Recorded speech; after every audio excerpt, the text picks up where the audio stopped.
Hello everyone, Radhe Radhe. आप सभी लोगों को गणेश चतुर्थी की हार्दिक शुभकामनाएं।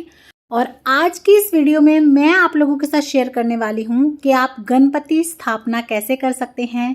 इस साल स्थापना का शुभ मुहूर्त क्या रहेगा, गणपति भगवान की स्थापना किस दिशा में करनी चाहिए, सूंड किस दिशा में होनी चाहिए और भी आपको किन बातों का ध्यान रखना चाहिए, सभी बातें आज की इस वीडियो में हम जानेंगे। तो आप लोग वीडियो को बिना स्किप करे एंड तक ज़रूर देखिएगा। तो देखिए, मैंने यहाँ पे चौकी लगा ली है, अच्छे से लाल रंग का सिंहासन लगा लिया है भगवान जी के लिए। थोड़े से अक्षत, दूर्वा और फूल रखकर हम भगवान गणपति को यहाँ पे विराजमान कर लेंगे। आप जब भी गणपति भगवान की मूर्ति लाएं मार्केट से तो ध्यान रखें कि वो इको फ्रेंडली हो। आप घर पे भी मिट्टी से बना सकते हैं मूर्ति। ये मूर्ति भी मिट्टी की है और मैंने इसे घर पे ही कलर किया है, तो आप कलर भी कर सकते हैं बाहर से लाके, या घर पे बना के भी आप कलर कर सकते हैं। तो देखिए, यहाँ पे एक गणपति की मूर्ति तो आप बड़ी लेंगे जिनका आप विसर्जन करेंगे, और एक आप छोटे गणपति विराजमान करेंगे पूजा में, जो हमारे घर पे ही रहेंगे। इन्हें हम विदा नहीं करेंगे क्योंकि हमें भी हमारे घर के शुभ मंगल कार्यों के लिए, विघ्न हरने के लिए विघ्नहर्ता चाहिए। तो एक मूर्ति आप ज़रूर लें इस तरह की छोटी, या अगर आप चाहें तो सुपारी से या मिट्टी से कलावा बांध के आप गणपति बना सकते हैं। माता रिद्धि सिद्धि के स्वरूप में हमने यहाँ 2 सुपारी ली हैं। कलश स्थापना के लिए सबसे पहले आप इस तरह से चावल की पुंज या ढेरी बना सकते हैं, या अगर आप चाहें तो अष्टदल कमल बना सकते हैं। आप सिंपल सादा चावल भी ले सकते हैं, या इन्हें हल्दी से थोड़ा सा रंग सकते हैं। उसके बाद हम एक कलश ले लेंगे, मिट्टी का, तांबे का, आप कोई भी ले सकते हैं। उसके कंठ पे आप कलावा बांध लें, अच्छे से सतिया वगैरह बना लें, उसे अच्छे से टीक लें इस तरह से। और अगर आप मिट्टी का ले रहे हैं तो पहले उसे थोड़ी देर पानी में भिगो लीजिएगा, नहीं तो जो आपका कलश है ना वो रित जाता है, पानी सोख लेता है। तो ये हमारा कलश तैयार है। अब हम इसमें सबसे पहले डालेंगे शुद्ध साफ जल। तो ऊपर तक, कंठ तक आप इसे जल से भर लें। उसके बाद हम इसमें थोड़ा सा डालेंगे गंगा जल, साथ ही में हम डालेंगे एक सिक्का, सुपारी, हल्दी की गांठ, थोड़े से चावल, लौंग, इलायची, फूल और दूर्वा। इसी रोली डाल दें, और अगर हल्दी की गांठ नहीं है तो आप हल्दी पाउडर भी डाल सकते हैं।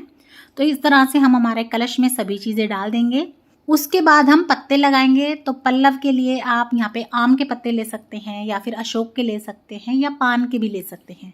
5, 7, 11, 21 इस तरह से आप पत्ते ले लें, और आप इसे जो है टीका लगा लें रोली से और चंदन से। उसके बाद हम यहाँ पे पानी वाला नारियल ले लेंगे। इसमें भी आप चाहें तो 1.25 मीटर लाल कपड़ा बांध सकते हैं, चुन्नी बांध सकते हैं, या मोली कलावा इस तरह से आप लपेट सकते हैं। इस नारियल को हम कलश पे रख देंगे। और कलश में जब भी आप नारियल रखते हैं तो ध्यान रखिए कि नारियल का जो मुख है वो पूजा करने वाले की तरफ होना चाहिए। अगर आप नहीं जानते मुख क्या होता है, कैसे पहचान होती है, तो वीडियो चैनल पे ऑलरेडी है, लिंक सभी वीडियोस का आपको डिस्क्रिप्शन में मिल जाएगा, आप चेक कर सकते हैं, या आप चैनल पे प्रिटी कॉर्नर पे विजिट करके भी वीडियो देख सकते हैं। उसके बाद हम अपनी जोत जोड़ लेंगे। तो अगर आप अखंड जोत जोड़ रहे हैं तो यहाँ पे अखंड जोत जोड़ लीजिएगा, जो आपकी 1 दिन, 2 दिन, 5 दिन या पूरे 10 दिन चलने वाली है, उसी हिसाब से आप जोत बना लें। हाथ जोड़ के भगवान गणपति से निवेदन करेंगे, सभी देवी देवताओं से निवेदन करेंगे कि वो हमारी पूजा स्वीकार करें, पूजा में पधारें और अपना आशीर्वाद हमें दें, और सब कार्य निर्विघ्न संपन्न करें। सबसे पहले आप गंगा जल डाल के जल से इस तरह से भाव स्वरूप स्नान करा दें, छींटा दे दें। उसके बाद भगवान गणपति का चंदन से, रोली से अच्छे से हम तिलक कर लेंगे। और ये जो हमने 2 सुपारी बिठाई हैं रिद्धि सिद्धि माता का स्वरूप मान के, उनको भी अच्छे से तिलक कर लेंगे और उनका भी पूजन कर लेंगे। अपने कलश का, अपनी जोत का, सभी का पूजन कर लेंगे। ऐसा माना जाता है कि हमारे कलश में सभी देवी देवता विद्यमान होते हैं, तो आप अच्छे से कलश का भी पूजन कर लें इस तरह से। तिलक के बाद भगवान गणपति को, सभी को हम चावल यानी कि अक्षत अर्पण करेंगे, सभी को वस्त्र रूपी कलावा अर्पण करेंगे। और अगर आपके गणपति भगवान पोशाक पहन सकते हैं तो आप उन्हें पोशाक पहना लें, अच्छे से उनका श्रृंगार कर लें, नहीं तो इस तरह से आप कलावा अर्पण कर सकते हैं। इसी तरह से जो छोटे गणपति हमने बिठाए हैं उनको भी आप जो है कलावा अर्पण कर दें। रिद्धि सिद्धि माता को आप इस तरह से कलावा अर्पण कर दें, अपने कलश को, जोत को, सभी को हम इस तरह से वस्त्र रूपी कलावा अर्पण कर देंगे। भगवान गणपति को जनेऊ अर्पण कर देंगे। तो अगर आपकी मूर्ति बड़ी है तो आप इस तरह से उन्हें खोल के अच्छे से जनेऊ पहना दें, और अगर छोटी मूर्ति है तो बस आप टच करके भी रख सकते हैं। और अगर जनेऊ नहीं है तो आप कच्चे सूत को हाथ पे लपेट के जनेऊ बना के वो भी अर्पण कर सकते हैं। गणेश चतुर्थी वाले दिन भगवान गणपति को दूर्वा अर्पण की जाती है गुच्छी बना करके। आप 21 दूर्वा की गुच्छी, 108 दूर्वा की गुच्छी अर्पण कर सकते हैं अपनी मनोकामना मांगते हुए। इस तरह से आप गुच्छी बना लें दूर्वा की और भगवान गणपति को अर्पण कर दें। साथ में अगर लाल गुड़हल का फूल मिल जाए तो बहुत अच्छा है, नहीं तो कोई भी लाल रंग का या जो भी फूल आपको मिले उनसे अच्छे से भगवान गणपति को अर्पण करें, उनका अच्छे से श्रृंगार करें। सभी भगवानों को आप फूल अर्पण कर दें, रिद्धि सिद्धि माता को, अपने कलश को, जोत को, सभी को हम अच्छे से फूल अर्पण कर देंगे। गणपति भगवान की मूर्ति अगर बड़ी है तो आप उन्हें माला भी पहना सकते हैं, या जो भी आपको फूल वगैरह मिले उनसे आप अच्छे से उनका श्रृंगार कर लें, अच्छे से सजा लें। तो इस तरह से आप फूल अर्पण कर दें पहले सभी को। उसके बाद हम इत्र लगा देंगे। तो आप चाहें तो कलावे पे या जनेऊ पे भी इत्र लगा सकते हैं, या फिर आप रुई के छोटे छोटे टुकड़े करके उन पे इत्र लगा के वो भी भगवान को अर्पण कर सकते हैं। गणपति भगवान को, अपने कलश को, सभी को इत्र लगा देंगे। गणेश चतुर्थी वाले दिन भगवान को आधे नारियल पे गुड़ रख के ये भोग जरूर से दिया जाता है। नारियल आप चाहें तो कच्चा भी ले सकते हैं, ताजा, या फिर इस तरह से सूखा हुआ भी ले सकते हैं। और ये भगवान जी के उल्टे हाथ की तरफ रखा जाता है। साथ ही में हम भगवान को पंचमेवा का भोग लगाएंगे। उसी के साथ साथ आप भगवान को लड्डू या मोदक का भोग लगा सकते हैं।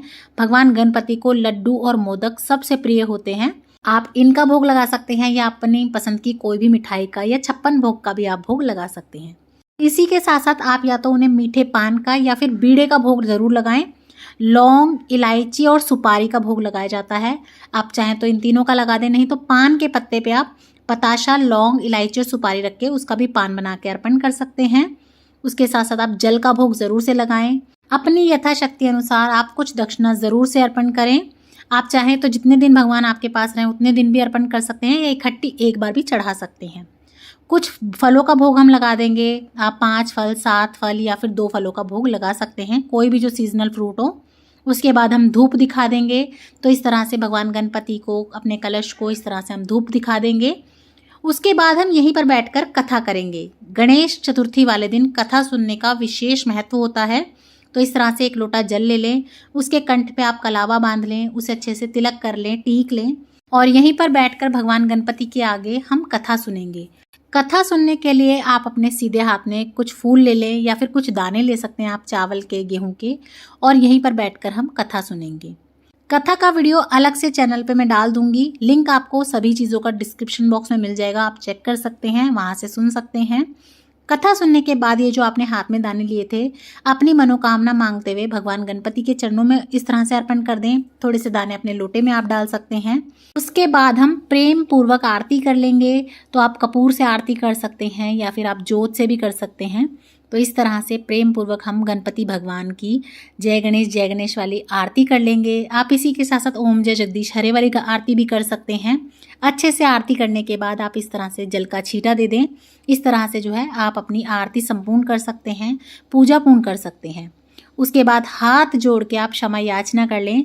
हे भगवान, अगर हमसे कोई जाने अनजाने भूल हुई हो तो अपना बालक समझ के हमें माफ़ कर देना, सद्बुद्धि देना, और सभी कार्य मंगलमय हो, हमारे सभी कार्य निर्विघ्न हो, यह आशीर्वाद देना। तो इस तरह से आप भगवान गणपति की स्थापना कर सकते हैं। और इस साल हमारी गणेश चतुर्थी 26 अगस्त दोपहर 1:54 से शुरू हो जाएगी, जिसका समापन 27 अगस्त को दोपहर 3:44 पर होगा। ऐसे में इस साल हमारी गणेश चतुर्थी उदय तिथि के हिसाब से 27 अगस्त 2025 बुधवार को मनाई जाएगी। गणपति स्थापना का शुभ मुहूर्त रहेगा 27 अगस्त को सुबह 11:05 से लेकर दोपहर 1:40 तक। वैसे तो गणपति स्थापना 10 दिन के लिए की जाती है, उस हिसाब से 6 सितंबर को अनंत चौदस वाले दिन उनका विसर्जन किया जाएगा। लेकिन अगर आप पूरे 10 दिन के लिए गणपति जी की स्थापना नहीं करना चाहते तो आप केवल 1 दिन के लिए भी गणपति स्थापना कर सकते हैं। अब बात कर लेते हैं किस दिशा में आपको गणपति स्थापना करनी चाहिए। या तो पूर्व दिशा में या उत्तर पूर्व कोण जो होता है उसमें आप गणपति स्थापना करें, सबसे शुभ है। पर भूल के भी दक्षिण दिशा में आप गणपति स्थापना ना करें। तो आई होप आपके जितने भी गणपति स्थापना से लेकर डाउट थे मैंने सभी क्लियर कर दिए होंगे। फिर भी अगर आपको कोई डाउट रह जाता है तो आप मुझे कमेंट करके पूछ सकते हैं। वीडियो आपको कैसी लगी मुझे कमेंट करके ज़रूर बताइएगा, और अगर पसंद आई हो, थोड़ी भी हेल्पफुल लगी हो तो ज़्यादा से ज़्यादा शेयर कीजिएगा अपने फ्रेंड्स एंड फैमिली के साथ। और भी गणपति से रिलेटेड सभी वीडियोस आपको चैनल पे मिल जाएंगी, उन्हें भी ज़रूर देखिएगा। विसर्जन कैसे करना है, कथा कैसे सुननी है, सभी वीडियोस आ चुकी हैं, लिंक डिस्क्रिप्शन बॉक्स में है। लाइक करना बिल्कुल भी मत भूलिएगा और अगर अभी तक आपने सब्सक्राइब नहीं किया है तो चैनल को सब्सक्राइब कर लीजिए। इसी तरह की यूजफुल और वीडियोस देखने के लिए कमेंट बॉक्स में अपनी हाजिरी ज़रूर से लगाएं। गणपति बाप्पा मोरया, मंगल मूर्ति मोरया। जय सिया राम, राधे राधे।